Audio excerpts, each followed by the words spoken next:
Bonjour à toutes et à tous, ici l'Arbitre Moderne et bienvenue dans les Vox Questions. Les Vox Questions, c'est très simple, c'est notre nouvelle émission sur Voxmakers qui s'adresse à notre communauté, à nos spectateurs, à nos fans directement. On va d'abord commencer par quelques annonces, puis on va répondre à des tas de questions qu'on a reçues sur Facebook et on va finir avec quelques sketchs bien délirants. C'est parti. J'ai le plaisir de vous annoncer que nous serons de nouveau à Paris Manga, aux portes de Versailles, du 4 au 6 novembre. Ça va être super, on aura un grand stand comme avant, on va pouvoir faire plein d'activités dessus, vendre des goodies sympas, et surtout, on aura 4 spectacles tout le long du week-end. Et manquez surtout pas le samedi après-midi, notre gros spectacle qui mélange musique et sketch. N'ayez pas peur, on revient d'internet. D'ailleurs aussi, ce même spectacle, la même équipe de Voxmakers, avec toujours un stand super, reviendra aussi pour la convention Art to Play à Nantes du 18 au 20 novembre au Parc des Expositions. Ça va être donc un mois de novembre très riche en conventions, on va pas s'arrêter, il n'y a pas de temps d'écart, on va vraiment enchaîner le fun à tout bout de champ. D'ailleurs, en parlant de convention, Thomas a quelques petites annonces à faire à ce sujet. J'en profite également pour vous annoncer que suite au succès des BD que je fais avec Dying Ship, cette dernière devient non seulement la représentante officielle des Vox Plus, mais également la dessinatrice officielle du coup des Voxmakers. Elle sera là à certaines conventions, dont Paris Manga, et je sais pas, vous fera des dessins, voilà, ça sera rigolo. Et deux derniers points, on a des nouveaux t-shirts Voxmakers, voilà, c'est le logo, c'est trop bien, enfin, moi j'aime bien. Après, si j'aimais pas mes propres t-shirts, ce serait très con. Et on a également des nouveaux badges qui brillent dans la nuit et tout, qui brillent beaucoup mieux dans la nuit que ceux d'avant. Vous verrez, vous ferez l'expérience. Donc on vous attend à Paris Manga pour plein de spectacles, il y en a au moins 1 à 2 par jour, selon les jours. Et des concerts, des animations au stand, plein de trucs, on va bien rigoler je pense, ça va être sympa. Maintenant qu'on a parlé des annonces, on va maintenant passer à la foire aux questions.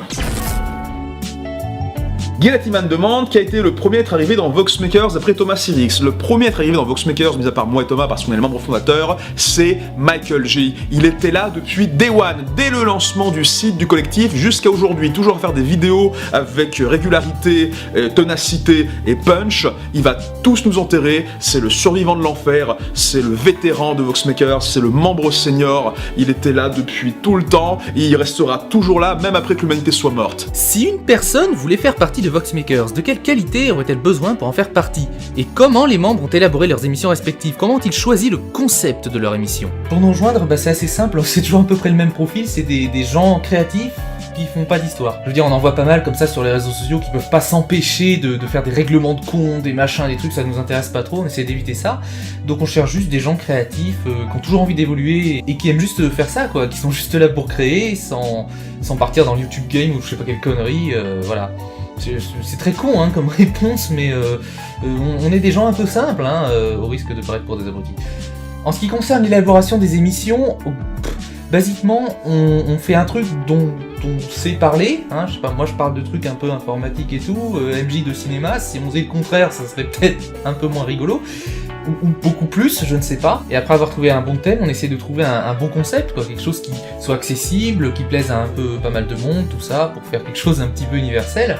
Je sais pas comment dire d'autre, on discute et puis on se dit non, ça c'est de la merde, ça c'est chiant, ah ça c'est rigolo, j'aime bien, tu peux essayer. J'aimerais savoir où ils en sont avec les TIE Reflections, est-ce que c'est arrêté? Lors d'un live j'ai entendu dire que ça ne l'intéressait plus, j'aimerais qu'il explique la situation. En ce qui concerne les TIE Reflections, c'est vrai qu'il y en a pas depuis un certain moment, c'est très simple, j'ai beaucoup de travail là déjà entre les Epic Pixel Battle et le nouvel album de Star Sky qui arrive, là je suis en train de passer mes journées à faire produire clips et musique et tout ça.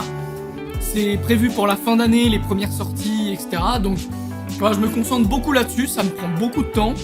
Donc c'est vrai qu'en parallèle, j'ai pas pu faire les TIE Reflections parce que j'ai voulu privilégier ça pour l'instant. Voilà, c'est tout. Pourquoi sans pseudo? Ça c'est une question que l'on me pose assez souvent. Alors pour faire simple, parce que j'avais pas d'idée. Non, on va entrer un peu plus dans les détails, c'est tout simplement parce que à l'époque où j'entrais sur internet, bientôt 10 ans, waouh, je cherchais vraiment un truc qui me correspondait. Et un jour j'ai vu quelqu'un qui avait le pseudonyme sans pseudo, SANS au début. Et ça m'a tout de suite titillé. Bah voilà, je fais des parodies de vidéos, j'interprète plusieurs personnages différents, donc j'utilise plusieurs pseudonymes, sans pseudo, voilà, tout simplement. Bref, voilà comment ça s'est passé. C'est vrai que le chef Otaku faisait partie des Voxmakers à un moment, sinon c'est possible que vous collaboriez ensemble pour des projets futurs, tout ça?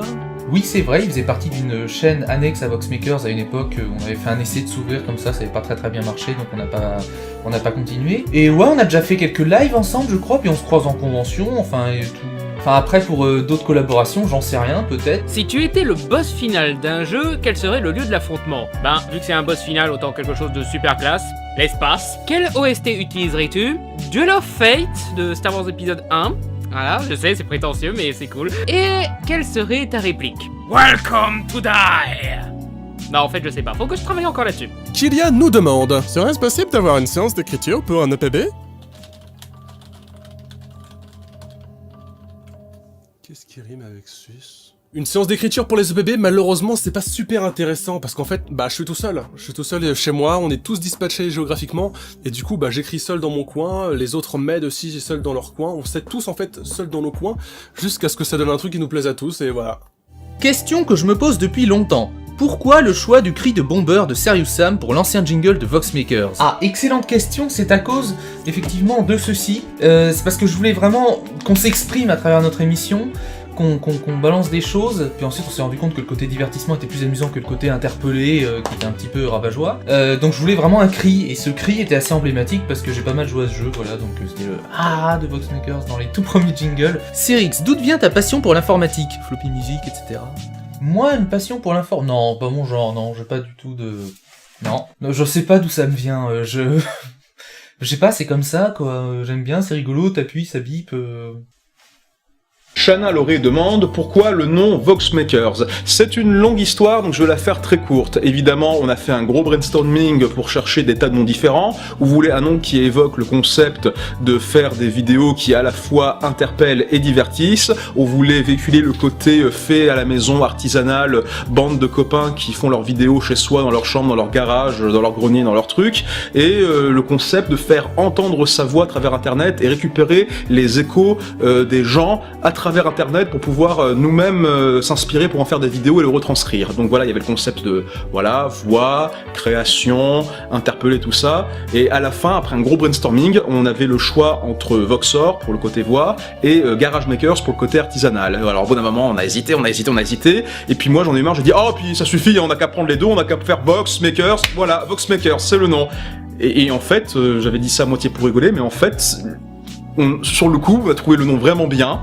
Les gens, ils ont bien aimé. Thomas, tout le monde, ceux qui étaient là au début, ils étaient vraiment chauds avec ce nom. Et c'est resté. C'est comme ça qu'on a trouvé le nom Voxmakers. Est-ce que Tai et Sacha sont ensemble ou un des deux est dans la friend zone? Eh ben c'est pas compliqué, faut savoir qu'en fait, c'est moi le petit copain de Shindeai. Désolé l'ermite. Pourquoi Thomas Cyrix ne montre pas ses yeux? Depuis que je l'ai vu, j'arrête pas de me poser la question. Alors ça, c'est la question que j'entends depuis 5 ans. Pourquoi je porte des lunettes? C'est tout con, c'est assez discret, c'est sympa, j'aime bien, ça donne un genre, tu vois, voilà. Ça évite d'être exactement sur Internet comme t'es dans la vie. Moi, j'aime bien qu'il y ait une petite démarcation quand même, et voilà, quoi, il y a pas de... Je suis désolé, je suis pas très people, hein, y a pas de secret ou de choses comme ça derrière, Désolé. Quel avenir pour YexTV? J'ai développé YexTV qui aujourd'hui fonctionne et j'ai développé l'application mobile avec l'aide de PrimeFX ou PrimeFX, je sais pas, il y a un long débat là-dessus. Et étant donné que j'ai pas assez de temps pour m'en occuper pleinement, j'ai transféré tout ça vers ses serveurs à lui et c'est lui qui du coup prend la relève du projet, voilà. Vos lives tous ensemble me manquent. À quand le retour des fameux petits bacs? Hashtag aubergine. Eh ben écoute, qu'est-ce que tu fais ce soir? Léa nous demande, pour tailler lunatique, comment choisissez-vous les duos des EPB en fonction des j'aime sur les propositions commentaires ou plutôt selon l'inspiration? Désolé pour la voix. En général, c'est moi qui choisis, puis je les soumets à Tai et Hermite. C'est en fonction des j'aime et des commentaires, forcément, c'est vous qui avez le pouvoir. Et de temps en temps, il y a quelques propositions moins demandées, mais qui me plaisent, effectivement, qui nous plaisent, et on les fait quand même parce qu'on a envie, genre Lara contre Dora, Wii Fit Trainer contre Dr Mario. D'ailleurs, c'est un peu celle sur laquelle je me suis le plus amusé, on peut dire. Mais vous avez le pouvoir, c'est toujours d'actualité. Après, il y a quelques grosses propositions qui sont pas encore passées. Bah écoutez, laissez le temps, peut-être qu'un jour elles arriveront, on ne s'interdit rien. Pourquoi la plupart des paroles des chansons de Star Sky sont écrites par Cyrix? Alors comment vous dire? Je fais déjà la compo, l'arrangement, l'enregistrement, le mixage, la batterie, la guitare, la basse, des fois le chant, les vidéos. Je crois que là, ça va, il faut déléguer à un moment. Non, vous pensez pas du tout, vous pensez qu'à votre gueule. Voilà. Au fait, Neku, tu fais quoi dans les 2 prochains mois? Tu nous as dit que FF10 était ton FF préféré. Du coup, as-tu joué au 10-2 ? Eh ben, figure-toi que oui, j'aime beaucoup ce jeu, voilà, je le trouve même un petit peu trop injustement critiqué, mais bon. Et as-tu entendu parler des rumeurs de X3, où Yuna et Tidus se seraient séparés pour aller avec d'autres, et Coron aurait une fille ? Alors, c'est pas vraiment une rumeur d'un X3, c'est juste une connerie de fanfic qui part un petit peu en vrille à cause du bouquin Final Fantasy X-2.5, et ce que tu expliques là, c'est grosso modo l'audio-drama qui s'est retrouvé dans la compile Final Fantasy X-10.2 en forme de générique de fin qui apparemment n'a pas vraiment prévu de suite, voilà, et tant mieux parce que ce délire de fanfic c'est n'importe quoi, et puis Tidus et Yuna qui se séparent, fuck you. Lucas Réveilla demande pourquoi Voxmakers. C'est une très bonne question auquel j'ai déjà donné réponse en vidéo. En effet, j'ai fait un bonus boîte magique sur la genèse de Voxmakers. Si vous voulez savoir les raisons de la création de Voxmakers et comment le collectif a été créé, eh bien c'est dans le lien juste dans la description. Bonus boîte magique, vous pouvez pas le rater. Pensez-vous que la monétisation par publicité est un modèle financier stable et sain ? Est-ce que la pub sur internet est un modèle stable et sain ? Étant donné que ça gère la publicité sur internet à peu près 99% du revenu de ce qui s'y passe, je pense que c'est quand même assez prouvé. Bon, maintenant pour vous expliquer un peu mieux comment on fonctionne, pour que vous compreniez, moi je ne gagne absolument pas de pourcentage sur les vidéos des Voxmakers. Ils gagnent 100% de l'argent qu'ils rapportent. C'est-à-dire que, je dis une connerie, si demain Ermite Moderne fait une vidéo, il a 100% du revenu YouTube de cette vidéo. Moi, étant donné que j'administre tout le reste, bah je gagne de l'argent avec tout le reste. C'est-à-dire que je gagne l'argent des pubs qui sont sur le site. Quand les gens font des dons, il y a une grosse partie qui sert à financer les conventions. Des fois ça suffit pas, puis des fois il y a un petit reste, et moi j'ai le petit reste, ça arrive, voilà, en gros c'est mon revenu. Ah oui, une partie des goodies qu'on vend aussi. Et la boîte magique à l'origine c'est ça sert à être la contribution aux Voxmakers, genre au lieu de me payer, ils me font une vidéo et je me paye tout seul avec, quoi. On la met sur le site, c'est une vidéo bonus, on met des pubs et comme ça, voilà c'est mieux. J'ai déjà remis en question ce modèle. J'avais même fait un sondage, je sais plus quand, pour demander aux gens, est-ce que ce serait mieux que je compte sur telle somme de dons pour enlever toutes les pubs du site Et j'avais eu, je sais pas, 80-90% de gens qui m'avaient dit non, laisse les pubs, ça nous dérange moins que d'espérer que tu gagneras assez de dons. Donc j'ai effectivement posé la question et on en a convenu un peu tous ensemble que c'était mieux avec les pubs, que c'était plus simple pour tout le monde. Proportionnellement, hein, vu qu'on est plus de créateurs, il en faudrait... Enfin voilà quoi, si on avait suffisamment d'argent tous les mois en dons, évidemment on monétiserait plus les vidéos. Mais on n'y est pas du tout. L'Ermite Moderne, je crois qu'il gagne 100 € de dons par mois sur Tipeee. Voilà, derrière on essaye vraiment de faire ça à plein temps, donc pour l'instant, on va dire que faire autre chose que la publicité, ce serait ni sain ni stable pour nous, malheureusement. Voilà, j'espère avoir bien répondu. Maintenant, si on peut faire autrement, évidemment, on le fera, hein, Bonjour les Vox, est-ce que vous pensez faire une boutique en ligne, goodies, albums des EPB, livres de Madog, etc. Et que pensez-vous des nouvelles lois sur la monétisation ? Et n'avez-vous pas peur que YouTube devienne une dictature ? Merci de vous. Est-ce qu'on fera une boutique en ligne Voxmakers ? Alors notre métier premier c'est de faire des vidéos et de faire des spectacles. Alors du coup quand on vient en convention, bah c'est pas compliqué, on commande des caisses de goodies et on les vend en convention, c'est sympa, ça permet de rencontrer les gens, cette fameuse interaction à laquelle je tiens tellement depuis que j'ai créé le collectif. Faire une boutique en ligne, ce serait devenir des commerçants. Aujourd'hui, j'ai pas envie de faire ce métier.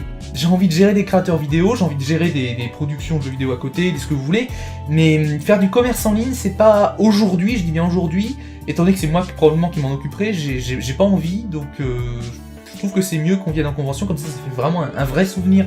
On l'a vendu directement, par exemple ce t-shirt, ce poster, ça a été remis de mano à mano, tu vois, je sais pas, je trouve que c'est sympa. Alors peut-être qu'on gagnerait beaucoup plus en faisant du commerce en ligne, mais bon, c'est bien connu, on fait tout pour l'argent, mais en fait non, je trouve que vaut mieux se concentrer sur les vidéos. Sinon pour YouTube, bah, je pense comme tout le monde que les règles de monétisation, oui c'est dommage qu'elles deviennent de plus en plus restrictives. Par contre, ça peut pas devenir une dictature parce que c'est pas un état. YouTube, faut pas oublier que c'est pas une démocratie, un pays ou un état, c'est une société. Combien de temp t'as pris pour te laisser pousser les cheveux ? Parce que je kifferais avoir des cheveux comme toi. Ah bah franchement ça me fait super plaisir que tu me dis ça, 3-4 jours. Pourquoi Noruda a-t-il quitté les Vox ? On n'a plus vu Noruda depuis un moment, je sais qu'il s'était retiré des vidéos pour raisons personnelles, mais ça fait quand même longtemps, est-ce qu'il reviendra ? Pourquoi Noruda est-il parti et la série Rémi le Radis est-elle abandonnée ? Salut tout le monde, c'est Noruda, et oui, vous ne rêvez pas, je suis toujours vivant. Ça fait un bail qu'on s'est pas vu, pour tout vous dire, il s'est passé tellement de temps depuis ma dernière apparition chez Voxmakers que j'ai eu l'occasion de changer complètement de pseudo. Entre temps, c'est dire à quel point il y a du temps qui s'est écoulé. Donc oui, ça fait presque 1 an que j'ai quitté Voxmakers. Oui, pour les 2-3 au fond là-bas qui suivaient pas, j'ai quitté Voxmakers l'an dernier. C'est pour ça que vous me voyez plus en fait. Vous me voyez plus parce que j'étais plus là. En tout cas, à l'occasion de cette FAQ, vous étiez quelques-uns à poser des questions à mon sujet, notamment où est-ce que je suis, qu'est-ce qui s'est passé, pourquoi est-ce que je suis parti, qu'est-ce qui s'est réellement passé l'an dernier lors de ma disparition, on va appeler ça comme ça. C'est pourquoi j'ai décidé de venir vous parler en personne, vous répondre, expliquer tout ça clairement. Partons donc ensemble à la recherche de la vérité, explorons les dossiers sombres et secrets de Voxmakers. Non, je déconne, en fait c'est très simple, ça tient en une phrase, j'ai fait une pause. J'avais vraiment besoin de prendre tout ça et de le mettre de côté, de prendre un peu de recul tout simplement, et ça passait forcément par quitter Voxmakers. Parce que je savais pas vraiment combien de temps ça allait durer, ça aurait pu être une semaine de vacances et puis après c'est bon, la machine est de nouveau en marche, tout comme ça aurait pu durer une éternité. Bah d'ailleurs vous voyez, 1 an plus tard, je ne me sens toujours pas prêt à refaire des vidéos.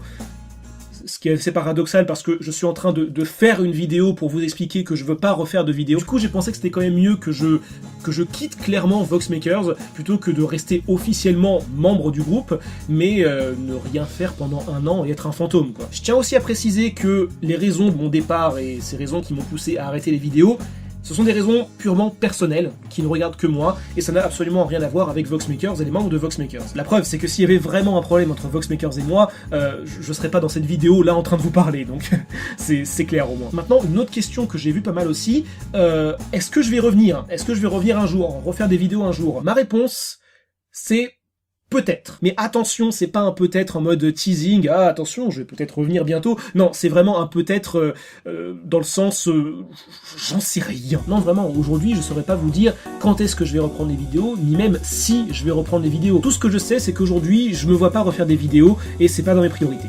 Voilà tout. Donc voilà, je peux pas vous répondre clairement non, je ferai plus jamais de vidéos parce que c'est pas vrai. C'est pas que j'ai plus envie d'en faire du tout, mais en même temps j'ai pas envie de vous dire oui parce que je veux pas vous donner de faux espoirs et que vous vous mettiez à attendre mon retour alors que ça se trouve il arrivera pas avant 2 ans, 3 ans, 10 ans, jamais peut-être. On ne sait pas ce que l'avenir nous réserve et donc actuellement tout ce que je peux vous dire c'est peut-être. Peut-être. Mais pour autant, ça veut pas dire que j'ai complètement disparu, hein. Vous pouvez toujours me trouver et me parler sur Twitter, par exemple, où je suis toujours actif. Et même si je ne fais plus de vidéos, je continue d'expérimenter, je continue de créer de nouvelles choses. Par exemple, un peu plus tôt dans l'année, j'ai écrit un roman, voilà, qui a été publié, tout ça, et je sais pas si j'ai le droit de faire de la pub dans cette vidéo, en fait, donc on n'a rien vu, on n'a rien vu. Bref, j'espère que ce message aura répondu à vos interrogations et dissipé les doutes si vous en aviez. Tout ça pour dire que je ne fais plus de vidéos, je n'ai pas prévu de les reprendre dans l'immédiat, et ça n'entache en rien ma relation avec les Voxmakers. L'aventure continue des deux côtés, aussi bien pour moi que pour les Vox, et j'ai personnellement vraiment hâte de voir ce qui nous prépare pour l'avenir. Voilà, merci de m'avoir soutenu pendant ces 3 années et quelques passées au sein de Voxmakers. Merci également aux Vox de m'avoir proposé de m'exprimer dans cette vidéo, même si je pense que j'ai largement dépassé le temps de parole qu'ils avaient prévu pour moi. Et voilà, donc à bientôt. Je sais pas du tout comment finir cette vidéo. Et voilà, c'est tout pour les questions, pour ce numéro-là. Parce que pour le prochain numéro, vous inquiétez pas, on a d'autres questions en réserve où on vous demandera d'en reposer d'autres encore. Mais ne quittez pas tout de suite parce que là, ça va être l'heure des sketchs. N'oubliez pas justement, si vous voulez qu'on vous fasse des sketchs ou des vidéos bonus ou plein de petits trucs sympas personnalisés rien que pour vous, n'hésitez pas à nous soutenir à travers le programme de soutien Voxmakers. C'est grâce à ça qu'on arrive à vous rencontrer dans des conventions comme la Paris Manga ou la Art2Play. C'est comme ça qu'on arrive à mettre en place de nouveaux spectacles et c'est comme ça qu'on arrive à lancer plein d'autres initiatives sympas. Donc n'hésitez pas une seule seconde à nous soutenir financièrement, ça nous fait énormément plaisir de vous rencontrer et de récompenser votre aide à travers des vidéos créatives. Maintenant je vous laisse à vos sketchs. Bye. Oh, c'est dégueulasse, mais je peux pas m'empêcher de lire jusqu'au bout. Hein? Oh, de la Mountain Dew. Est-ce que les légendes sur cette boisson seraient donc vraies?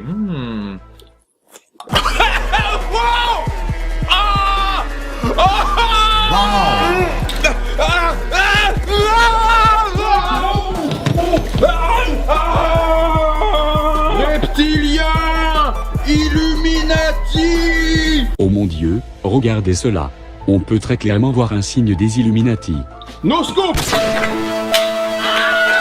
Yeah! Voilà. Reste là, mon bébé, reste là. Chut. Salut à tous, c'est Thomas Sirix. Aujourd'hui, on va parler de...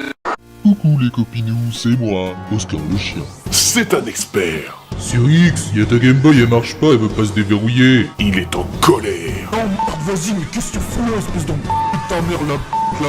Il est... distingué. C'est comme si tu t'enfilais des suppositoires dans le cul en hommage à ton enfance. Ouais, non, faut pas déconner non plus.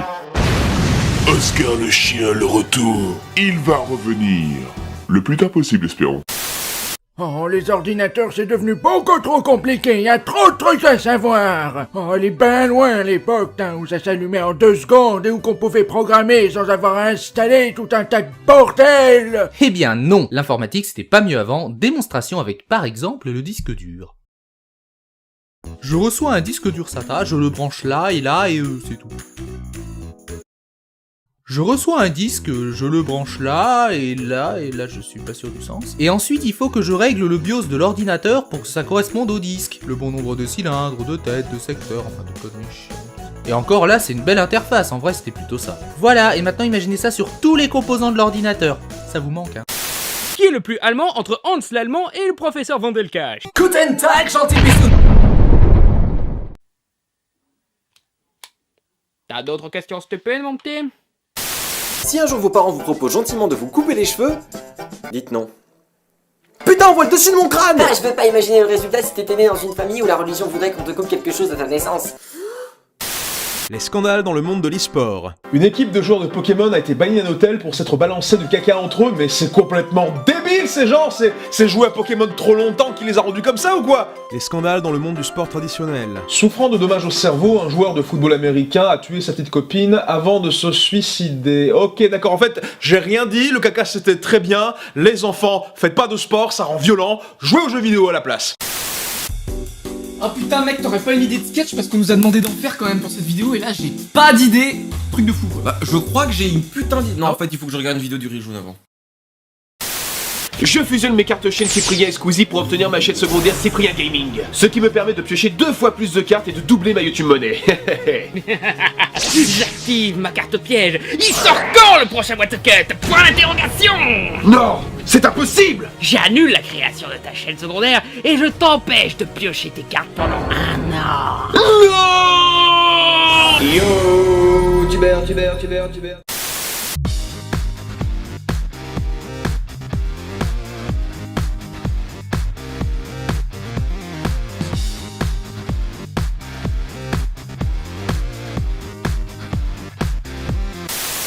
Ouais, c'est pas mal comme boisson, mais je crois que je préfère le Chops agrumes, hein. Attends, j'en goûte un coup pour voir. Ouah!